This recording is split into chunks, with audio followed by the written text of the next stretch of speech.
দর্শক শ্রোতা আসসালামু আলাইকুম। শীতের পরন্ত বিকেলকে সবাইকে ধন্যবাদ। তো আজ আমি কথা বলতে আসলাম হলুদ এবং হলুদের জাত নিয়ে এবং হলুদের রং কেন হয় না। তো দেখতে পাচ্ছেন যে এখানে হলুদ রাখা হয়েছে। তো মূলত এখানে প্রায় 2 কেজি হলুদ থেকে কিন্তু এতগুলো হলুদ পেয়েছি।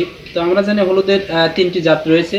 1 নম্বর বাড়ি 1, 2 নম্বর ডিমলা এবং 3 নম্বর সুন্দরী জাতের। তো মূলত যে হলুদটি দেখাচ্ছে এটা কিন্তু অলরেডি উঠানো হয়েছে গতকালকে। এই হলুদগুলো ওঠানো হয়েছে এবং দেখতে পাচ্ছেন প্রত্যেক চাপা বা ঝোপাতে প্রায় হাফ কেজির উপরে কিন্তু হলদি রয়েছে।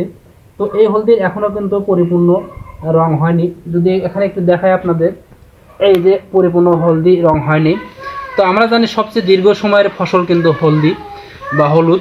আর এই হলুদ চাষের জন্য কিন্তু আমরা বিভিন্ন অর্ধ ছায়াযুক্ত স্থানকে নির্বাচন বেশি করি।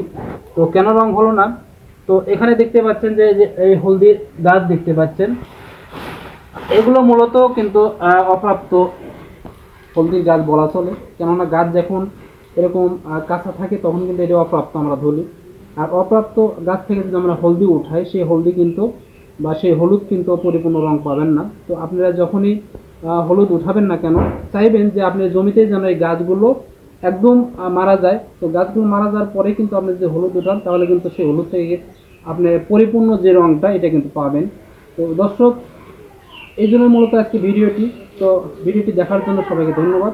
আর নতুন নতুন ভিডিও দেখার জন্য অবশ্যই সুযোগ চ্যানেলটি সাবস্ক্রাইব করে পাশে থাকুন। আজ এই পর্যন্তই। আসসালামু আলাইকুম রহমতুল্লাহি ওয়া বারাকাতুহু।